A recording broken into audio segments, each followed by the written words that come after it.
Hello everyone. Last video में हमने flex box के बारे में पढ़ा था, जिसमें हमने देखा था मेन एक्सिस और क्रॉस एक्सिस की डायरेक्शन किस तरीके से होती है। मेन एक्सिस में मेन के स्टार्ट और एंड के बारे में हमने पढ़ा था, और क्रॉस एक्सिस में भी similarly cross start and cross and के बारे में हमने देखा था। हमने पढ़ा था कि flex container and flex element क्या होता है।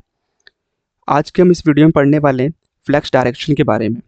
अगर आपने ये वाली वीडियो नहीं देखी है तो इसका लिंक मैंने डिस्क्रिप्शन बॉक्स में डाल दिया है, वहाँ से देख सकते हैं। अब हम आगे बढ़ते हैं और बात करते हैं फ्लेक्स डायरेक्शन के बारे में। फ्लेक्स डायरेक्शन क्या होता है? फ्लेक्स डायरेक्शन जो आपको ये डायरेक्शन है, मेन एक्सिस की डायरेक्शन जो आपको दिख रही है लेफ्ट से राइट, और क्रॉस एक्सिस की डायरेक्शन टॉप से बॉटम।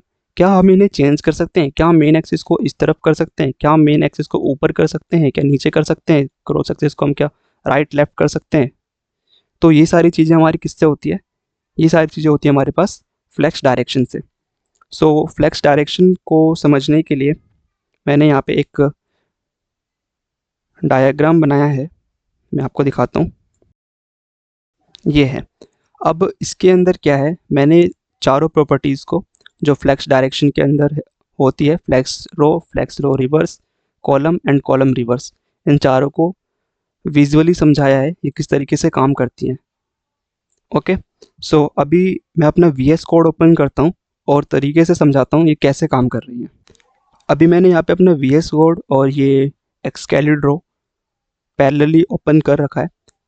अब यहाँ पे मैंने index.html नाम का एक फ़ाइल बनाया है। ये index.html फाइल के अंदर मैंने एक CSS की फ़ाइल लिंक करी है जिसका नाम styles.css है, जो कि ये रही। उसके बाद हमने बॉडी के अंदर एक कंटेनर बनाया है, यानी कि एक डिव लिया है, उसको क्लास हमने कंटेनर दिया है। और उसके बाद इस कंटेनर के अंदर हमने 5 ऐसे डिव्स बनाए हैं, बॉक्स 1 से लेकर के बॉक्स 5 तक हमने इनको क्लास दिया है। ये इनके साथ मैंने इनको एक बॉक्स जो कि कॉमन क्लास है इन सबको दिया है।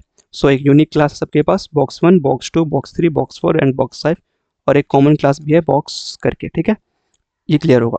और हर एक डिव के अंदर मैंने थोड़ा सा कंटेंट डाल रखा है, जिसमें एक H1 है और एक P टैग है। ठीक है, इतना तो क्लियर होगा।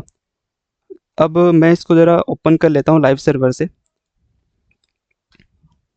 ओपन हो रहा है, ये हो गया ओपन। अब यहाँ पे मैं इसकी स्टाइल के बारे में थोड़ा सा बता देता हूँ। इसके स्टाइल में कुछ भी ऐसा नहीं है, सिंपल है। कंटेनर को हमने एक बॉर्डर दिया है 8 पिक्सल ग्रे कलर का, ये आपको दिख रहा होगा।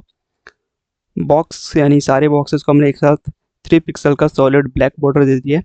आप देख सकते हैं सबके पास ब्लैक बॉर्डर है 3 पिक्सल्स का।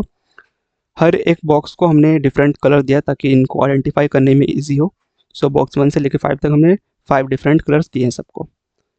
अब इसके बाद हम क्या करते हैं, अपने कंटेनर में चलते हैं और कंटेनर के अंदर हम डाल देते हैं डिस्प्ले सेट करते हैं, इसका डिस्प्ले फ्लैक्स कर देते हैं। डिस्प्ले फ्लैक्स करने से क्या हुआ, देखो डिस्प्ले फ्लैक्स करने से ये सारे इस तरीके से अलाइन हो गए। ये ऐसा क्यों हुआ, इस चीज़ को भी हम समझेंगे।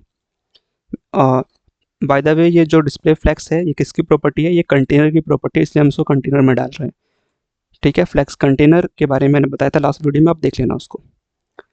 अब यहाँ आते हैं और यहाँ आके मैं आपको बताता हूँ, जब हमने यहाँ पे क्या करा, इसको मैं डिस्प्ले फ्लैक्स करता हूँ तो हमारे पास ये कुछ इस तरीके से अलाइन हो गए।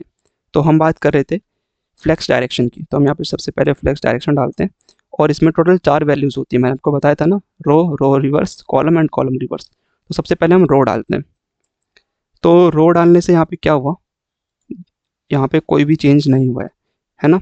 देखो मैं इसको एक बार कमेंट कर देता हूँ और एक बार दोबारा से इसको कमेंट को हटा देता हूँ। देखो दोनों बार इसमें कोई भी चेंज हमें देखने को नहीं मिला। इसका मतलब क्या है, जो फ्लैक्स डायरेक्शन है वो बाय डिफ़ॉल्ट रो सेट होता है। यानी कि ये जो आपको दिख रहा है ये एक रो डायरेक्शन वाला फ्लैग बॉक्स है, जो कि अगर हम फ्लैक्स बॉक्स का डायरेक्शन कुछ भी ना सेट करें तो ये बाय डिफ़ॉल्ट रो सेट होता है। ठीक है, तो ये आपको पता होना चाहिए। अभी यहाँ पे हम क्या करते हैं, इसको रो कर देते हैं। अब रो करने से ये इस तरीके से क्यों हो गए, क्योंकि अगर मैं रो करने से पहले ये कैसे थे, मतलब कुछ भी नहीं था, यानी फ्लैक्स भी नहीं था, तो ये कैसे थे, ये कुछ इस तरीके से थे। लेकिन जैसे ही हमने इसको रो करा तो रो करने से क्या हुआ, ये लेफ्ट से राइट की तरफ अलाइन हो गए। ऐसा क्यों हुआ, इस चीज़ को आइए समझते हैं। ये रहा हमारे पास सबसे पहला फ्लेक्स डायरेक्शन रो। फ्लेक्स डायरेक्शन रो में हो क्या रहा है, देखो मैंने आपको बताया था जो मेन एक्सिस होता है, जब हमारे पास रो है डायरेक्शन, तो मेन एक्सिस हमारा लेफ्ट से राइट होता है और क्रॉस एक्सिस टॉप से बॉटम होता है। आपको मेन एक्सिस को देखना है, मेन एक्सिस के डायरेक्शन में ही हमारे पास कंटेंट अभी अलाइन हो रहे हैं। जो मेन एक्सिस का स्टार्ट होता है, ये हमेशा याद रखना, जो एलिमेंट्स होते हैं फ्लेक्स कंटेनर के अंदर, जितने भी एलिमेंट्स होते हैं उनका फ्लो कैसे होता है, लेफ्ट सॉरी मेन एक्सिस के या फिर स्टार्टिंग से एंडिंग की तरफ, यानी कि स्टार्ट से एंड की तरफ हमेशा अलाइन होते हैं। ठीक है, क्लियर है? दोबारा बोलता हूँ, स्टार्ट से एंड की तरफ, यहाँ से ये स्टार्ट है और यहाँ पे ये एंड है। देखो मैंने आपको बताया था, ये यहाँ पे मेन का स्टार्ट होता है और मेन का एंड इस जगह पे होता है। ठीक है, तो उसी तरीके से यहाँ पे आप समझिए इसको कि मेन का स्टार्ट इस जगह पे हो रहा है और एंड इस जगह पे हो रहा है, तो ये स्टार्ट से एंड की तरफ इधर अलाइन हो गई। तो वही चीज़ इसमें हो रही है, स्टार्ट में पहला हमारे पास फर्स्ट बॉक्स आ गया और लास्ट में फिफ्थ बॉक्स आ गया, तो इस तरीके से ये अलाइन हो चुकी है। समझ में आ गया होगा? और प्रॉपर्टीज़ को ट्राई करते हैं। अब रो को हम क्या करते हैं, रो रिवर्स कर देते हैं। रो रिवर्स करने से हमारे पास क्या होगा, हम रो रिवर्स करने से देखते हैं क्या होता है। रो रिवर्स करने से जो फ्लेक्स बॉक्स में हमारे पास मेन एक्सिस की डायरेक्शन थी इस तरफ थी, वो अब चेंज होकर इस तरफ हो चुकी है। ऐसा क्यों हुआ? क्योंकि हमने इसको रो रिवर्स कर दिया। अब रो रिवर्स करने से क्या होगा कि जो हमने क्या कहा था कि जो फ्लो होता है एलिमेंट्स का, वो स्टार्ट से एंड की तरफ होता है। तो अब स्टार्ट कहाँ पे, इस जगह पे, और एंड कहाँ पे है, इस जगह पे। तो स्टार्ट में हमारे पास पहला एलिमेंट आ रहा होगा, फिर दूसरा, फिर तीसरा। तो अब हम इसको देखते हैं, बिल्कुल सही है, पहला अब यहाँ पे आ चुका है और दूसरा यहाँ पे, तीसरा, चौथा और पाँचवा। तो ये बात थी रो रिवर्स की। अब हम इसको एक काम करते हैं, इसको हम कर देते हैं कॉलम। ओके, अभी हमने इसको कॉलम कर दिया, तो ज़रा देखते हैं कॉलम करने से क्या होता है। ये रहा, फ्लेक्स डायरेक्शन को हमने सेट कर रखा है कॉलम। फ्लेक्स डायरेक्शन को कॉलम करने से क्या होगा, हमारे पास जो मेन एक्सिस की डायरेक्शन है वो टॉप से बॉटम हो जाएगी, इस तरीके से टॉप से बॉटम हो जाएगी, और जो हमारे पास क्रॉस एक्सिस है वो लेफ्ट से राइट हो जाएगा। ठीक है, ये आपको इसको समझना है कि ये टॉप से बॉटम हो गई है और ये लेफ्ट से राइट हो गई है। तो अब मेन का स्टार्ट कहाँ पे है, इस जगह पे, और एंड कहाँ पे है, इस जगह पे एंड हो रहा है। तो जिसके अंदर एलिमेंट्स वो कैसे अलाइन होंगी, टॉप से बॉटम की तरफ, यानी कि फ्लेक्स के इस मेन एक्सिस के स्टार्ट से मेन एक्सिस के एंड की तरफ। तो देखते हैं ये कैसे अलाइन हुए। बिल्कुल सही, मेन एक्सिस के स्टार्ट से, स्टार्ट में पहला आएगा, उसके बाद एंड में पांचवा आ गया यहाँ पे। ठीक है, तो स्टार्ट से एंड की तरफ ये इस तरीके से कुछ अलाइन हो चुकी है। ये समझ में आ गया होगा आपको? अब हम बात करते हैं इसमें रो कॉलम रिवर्स की। सो कॉलम रिवर्स में क्या होगा, ज़रा देख लेते हैं एक बार। ये कॉलम रिवर्स है। सो कॉलम रिवर्स में क्या हो रहा है कि हमारे पास जो फ्लेक्स डायरेक्शन का टॉप से बॉटम था, मेन एक्सिस का डायरेक्शन, वो अभी कैसा हो चुका है, बॉटम से टॉप की तरफ। तो यानी जो पहला एलिमेंट है वो हमारा इस जगह पे आ रहा होगा, जो लास्ट होगा वो यहाँ आ रहा होगा, क्योंकि फ्लेक्स में जो हमारे पास मेन एक्सिस का स्टार्ट है अभी वो यहाँ पे है और जो एंड है वो इस जगह पर है। तो स्टार्ट से एंड की तरफ। ईजी है, समझ में आ गया होगा? देखते हैं यहाँ पे क्या हुआ है। बिल्कुल सही है, स्टार्ट में हमारे पास पहला और उसके ऊपर फिर एंड में पांचवा वाला आ चुका है। सो ये था हमारे पास फ्लेक्स डायरेक्शन, और फ्लेक्स डायरेक्शन होपफुली आपको समझ में आ चुका होगा। एक चीज़ आप यहाँ पे ध्यान देना, मैं इसको बड़ा करता हूँ।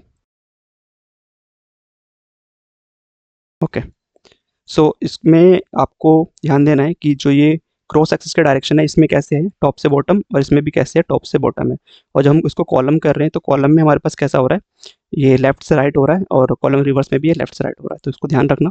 बाकी यही था फ्लैक्स डायरेक्शन, और ये काफ़ी इंपॉर्टेंट है, इसको ध्यान से समझना। अगर आपको ये समझ में नहीं आया तो वीडियो को वापस से देखना, आपको अच्छे से समझ में आ जाएगा।